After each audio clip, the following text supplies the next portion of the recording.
My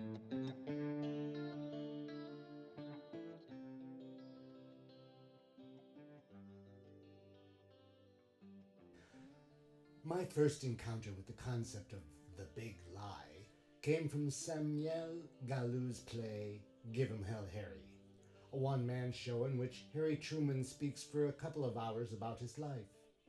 In a beat in which Truman is talking about the events and people surrounding World War II, he explains how the Third Reich propaganda machine used the big lie. I don't remember the exact words, but it went something like, "Tell them a lie so big that it astonishes the listener. This throws the listener off guard. Then repeat the lie over and again until the listener believes it to be the truth." That sounds about right. More recently, the concept of the big lie has been assigned as a label for the discourse, the narrative, of an American president. Before using the so-called big lie, this president established a fertile ground for its sowing and cultivation, using catchphrases like fake news or alternative facts, while openly vomiting falsehoods several times every day. It was generally recognized that the president was being basically untruthful when speaking. 30,573 was the total false or misleading claims recorded by the newspaper that once would not let democracy die in darkness. So that, when the big lie was told, half of the listeners knew at once that what he was spewing was a lie, or if you have it, a false or misleading claim. There was no astonishment to be taken advantage of, nor was there much time for the lie to be repeated to convince. The other half had already been prepared. Years of falsehoods had fertilized the ground, once spewed from those pursed lips with the grandiose hand gestures punctuating the words. The big lie took root at once, became their truth. A variance on the propaganda offered 70 years earlier. Astonishment wasn't necessary to numb those who would never believe the lie.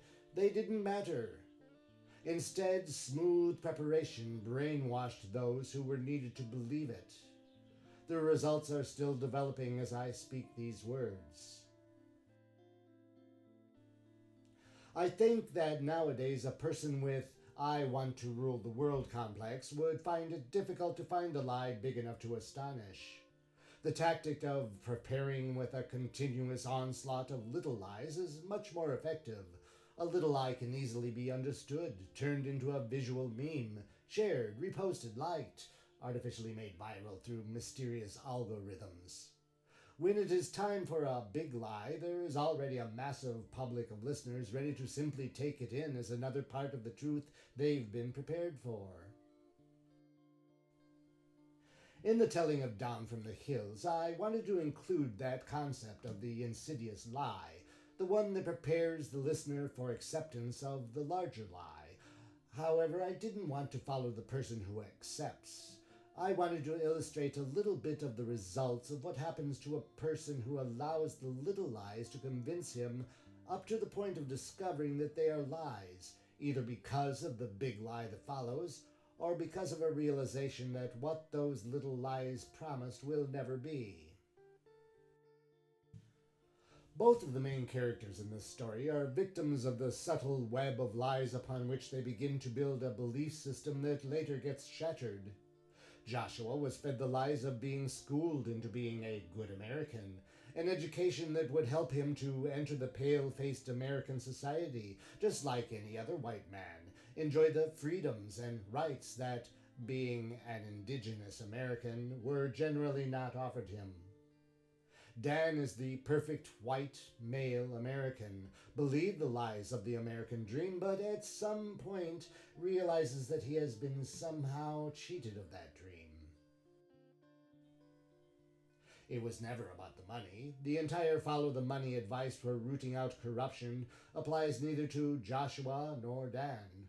Both are just regular men wanting to move forward with their lives without unnecessary strife or artificial obstacles.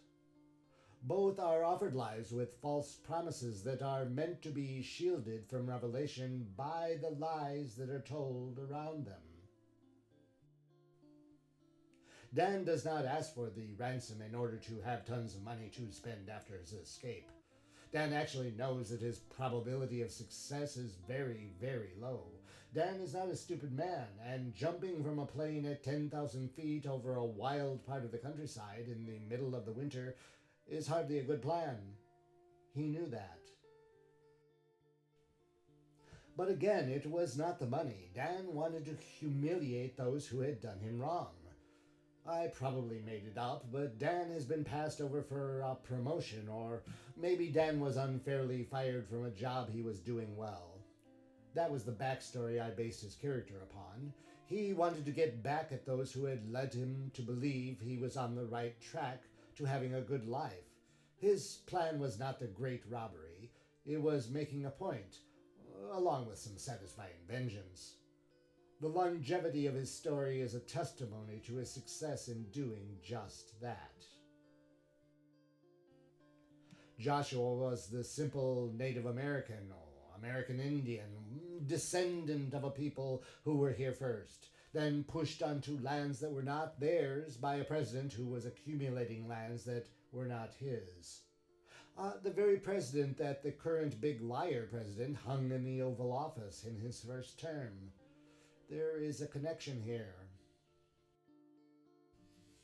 The institutionalization of those youthful natives, the promise that if they changed their language, if they cut their hair, if they dressed the same as the conquerors, that they would later be accepted into society, that became clearly a false or misleading statement to Joshua no sooner than when he returned to the reservation and was shunned by his own people.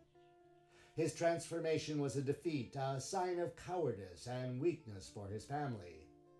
When he struck out on his own, he was shunned by the white man, except when he bowed his head and did the work the white man did not want to do. Each of these two men had to confront the big lies that they had been told, and each of them found satisfaction in their reaction and action. Joshua through his voluntary isolation from everyone around him, Dan through the action that made him anonymously infamous.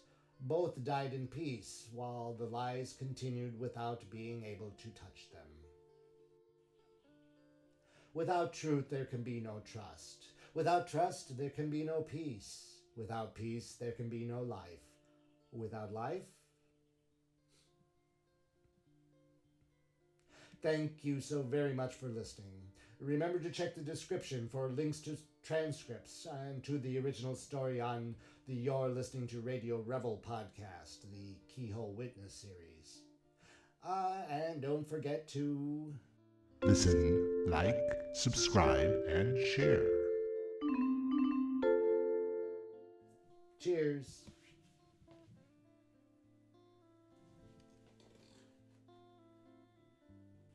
The institutionalization